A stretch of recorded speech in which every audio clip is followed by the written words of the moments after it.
अकोल्याच्या घुंगशी गावचे एक तरुण शेतकरी प्रशांत पवित्रकार यांनी खासगी कंपनीतली नोकरी सोडून दुग्ध व्यवसाय करण्याचा निर्णय घेतला आणि त्यांनी उत्तम असं गोठा व्यवस्थापन करत दुग्ध व्यवसायातून करिअरची संधी निर्माण केली.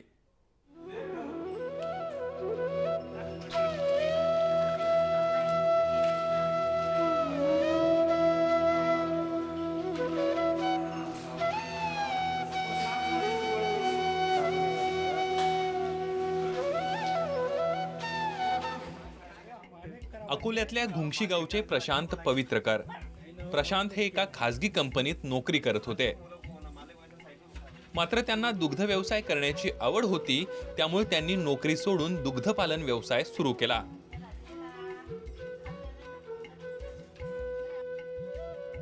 माझं शिक्षण टेक्स्टाईल इंजिनिअरिंगमध्ये माझं शिक्षण झालेलं आहे. तर मी पुण्याला सर्वात पहिले पुण्याला 6 वर्ष जॉब केलेला आहे. जॉब करता करताच मी एकटा असल्याकारणाने मग ते कात्रज आणि चितळे यांचं मी बघून इन्स्पायर झालो आणि त्या कारणाने मी इथे मूर्तिजापूरमध्ये येऊन स्वतःचा बिझनेस सुरू केला. गावात आल्यानंतर त्यांनी आपला दुग्ध व्यवसाय 5 म्हशींपासून सुरू केला. सुरुवातीला त्यांना मजुरांसह अनेक अडचणींना तोंड द्यावं लागलं. मागील 2 वर्षांपासून त्यांनी उत्तर प्रदेशमधील 2 कुटुंब आपल्या कामावर ठेवून त्यांना प्रत्येकी 7,500 रुपये महिना ते पगार देतात. आता त्यांच्याकडे एकूण 15 म्हशी आहेत. सुरुवातीला 4 ते 5 म्हशी घेतल्या, तिथून सुरुवात केली आणि बघता बघता आता 4-5 वर्षात मी 15 म्हशीपर्यंत पोहोचलेला आहे. सगळ्यात पहिला प्रश्न म्हणजे मजूर हा वर्ग सापडणं सगळ्यात कठीण आहे व्यवसाय. मजूर किराणा दुकान इकडे तिकडे सापडून जातील, 3,000 रुपये महिन्याने काम करतील, पण शेणात हात भरवणे हे त्यांना आवडत नाही. तर त्यासाठी मला पहिले 2 वर्ष खूप त्रास गेला. पहिले लोकलच म्हणजे मूर्तिजापूरच्या आसपासचेच मजूर ठेवले आणि नंतर काही 1-2 वर्षानंतर मला UPचे जे माणसं आहेत, भैया माणसं, त्यांच्याशी लिंक लागली आणि त्यांना मी 15,000 रुपये महिन्याने इथे ठेवलेलं. प्रशांत यांनी चांगल्या पद्धतीनं गोठा व्यवस्थापन केलंय. विदर्भात जेव्हा चारा नसतो तेव्हा ते पंढरपूरवरून म्हशींसाठी चारा आणतात. ते 15 दिवसातून एकदा म्हशींना कॅल्शियम देऊन योग्य वेळी लसीकरण करतात. त्यांना दिवसाला 120 लिटर दूध मिळतं. त्यातून त्यांना दिवसाला 5,000 रुपये मिळतात. त्यातील 2,500 रुपयांचा खर्च वजा केला तर त्यांना 2,500 रुपये निव्वळ नफा मिळतोय. तर शेणापासून शेणखत आणि गोवऱ्या मिळतात. त्यातून त्यांना महिन्याकाठी 8 ते 10,000 रुपये मिळतात. चारा हा सुद्धा एक मोठा कठीण प्रश्न झालेला आहे. तर चाऱ्यासाठी मला बार्शी पंढरपूरहून कुट्टी आणावं लागते आणि हा जेव्हा हरभरा निघतो त्या टाईमला हरभऱ्याची कुटार, गव्हाच्या टाईमला गवंडा, हे स्टॉक करूनच ठेवावं लागतो आणि त्याचा अंदाज लावता येणार नाही असा अंदाज राहतो, कारण की ते कुटार किती भरले तरी ते कमीच पडते.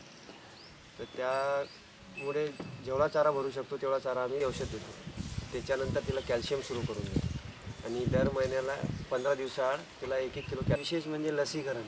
म्हशीच्या लसीकरणाकरता आम्ही डॉक्टर बननुरे साहेब, त्यांना ते वेळोवेळी येऊन त्यांचे जे लसी करायचे आहे, घटसर्प झाला, फऱ्या रोग झाला, या रोगाचे मी लसीकरण पहिलेच करून घेतो. त्यामुळे काही काळजी राहत नाही. दिवसाकाठी सरासरी मला 15 म्हशी मागे 2 टाईमला 120 लिटर दूध निघतो आणि 120 लिटर दूधमध्ये समजा अर्ध्याला अर्धा असा खर्च राहतो. 5,000चं दूध निघते. स्वतः माझी डेअरी आहे. 5,000 दूध निघते. 2,500 रुपये म्हशीचे आणि गडी माणसं यांचा खर्च राहतो आणि 2,500 मला उरतात दिवसाला.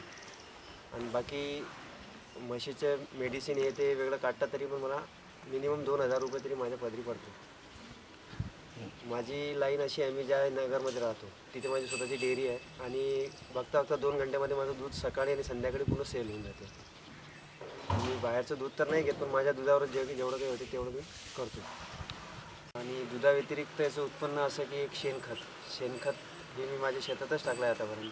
6 वर्ष मला या धंद्यात झालेलं आहे. आणि एक जोडधंदा म्हणून आम्ही गवऱ्या तयार करतो. 100 रुपये शेकड्याने या गवऱ्या बाजूला पजायवाल्यांना देतो आणि दिवसाला समजा कमीत कमी 600 ते 700 गवऱ्या छापल्या जातात. असं मला ते शेणखतापेक्षा जास्त मला उत्पन्न या गौरीमध्ये होते. म्हणजे महिन्याला 8 ते 9,000 रुपये फक्त मला गवऱ्यातच मिळतो.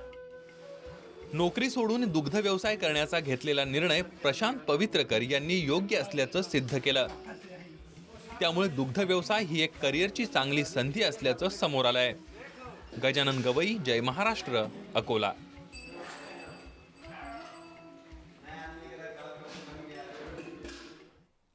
शेती मित्रमध्ये पुन्हा एक छोटासा ब्रेक घेतो आणि ब्रेक नंतर घेणार आहोत तज्ज्ञांचं शेतीविषयक मार्गदर्शन.